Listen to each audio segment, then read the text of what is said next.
munaasabadan oo ahayd mid uu xilka kula wareegayay wasiirka cusub ee wasaaradda arrimaha gudaha xukuumadda Soomaaliya mudane Cabdullaahi Goodax Barre laguna qabtay xarunta Villa Hargeysa ee magaalada Muqdisho ayaa waxaa ka qayb galay xubno ka tirsan labada gole ee dawladda iyo marti sharaf kale oo munaasabada lagu casuumay ugu horeyn munaasabada waxaa ka hadlay wasiirka hore ee wasaaradda arrimaha gudaha haatanna wasiirka cusub ee wasaaradda amniga qaranka xukuumadda Soomaaliya mudane Cabdikariin Xuseen Guuleed waxaana uu ku dheeraaday ka hadlidda waxqabadkii muddadii uu hayay xilka wasaaraddaasi waxaana wasiirku halwadeenada wasaaradda kula dardaarmay in ay la shaqeeyaan mas'uulka cusub ee maanta xilka ku wareejiyay anigu kula taliyay wasaaraddan muddadii aan ka soo shaqeynayay khibradii aan soo helay kadib inay munaasab tahay wasaaraddan in la kala gooyo oo laga dhigo laba wasaarad maxaa yeelay waa wasaarad runtii aan isleeyahay hawsheedu waa hawsha dalka oo dhan in laga qabto inay tahay waliba gaar ahaan iyadoo hadda maamulka dawladda iyo goobihii dawladdu ay ka talinaysay maalin ka dambaysa ay sii balaaranayso sii baaxadeeda sii weynaanayso shaqada dawladda laga rabaa maalin ka dambaysa ay sii cuslaanayso marka hal wasaarad iyo hal qof inuu shaqadii arrimaha gudaha iyo federaalka oo runtii shaqadii baaxad weyn ah iyo shaqadii amniga oo shaqo kale ayadana aan ka yarayn ama aan ka baaxad yarayn inuu wada maamulahay waxaan muddadii aan soo hayay oo soo maamulayay aan istusay ama aan anigu kulay isiri armay aad iyo aad u culus tahay wasaarahan waa ku mahadsan yahay hadii taladii aan u jeediyay oo runtii qadariyay qaatayna wasaaradii baaxadda lahaydna uu isiri laba qof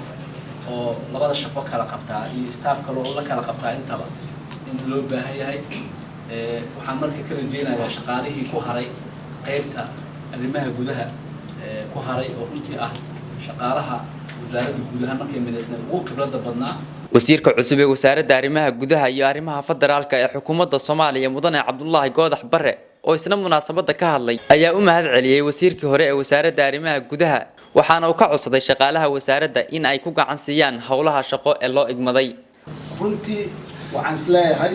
golaha wasiirada hadda jiro waa ka nasiib badan tahay wasiirku ugu nasiibka badan ahay intii hadashayna hore u sheegeen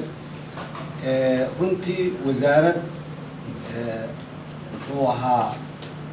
shaqaalaheedu intii ugu muhiimsaneed ay u dhan tahay waxaana gabagabadii munaasabada si rasmi ah xilalka ula kala wareegay wasiirka cusub ee la magacaabay iyo wasiirkii hore wasaaradda arrimaha gudaha dhanka kale waxaa iyaguna maanta si rasmi ah xilalkoodii ula kala wareegay wasiirada cusub ee wasaaradaha hawlaha guud iyo dekedaha iyagoona xilalkii kala wareegay wasiirkii hore wasaaradahaasi mudane Muxyidiin Maxamed Kaalmooy salaam kadib markuu horeysa mudane ra'iisul wasaare xigeen anigoo ka faa'iideysanaya fursadan waxaan jeclahay inaan baliyo soo jeediyo golaha cusub ee wasiirada aad ra'iisul wasaare xigeen ka tahay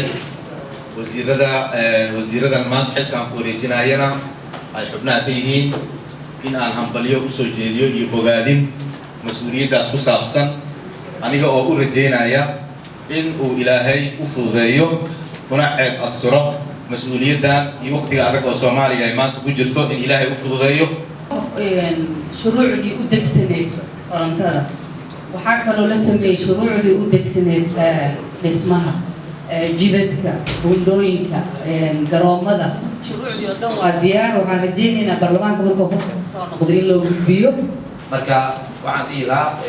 waa mahadsantihiin shaqaalahan waxaan rajeynayaa inay sidii mataqaana ay ula shaqeeyeen kaalmooy Maxamed Bilagele Somsat magaalada Muqdisho.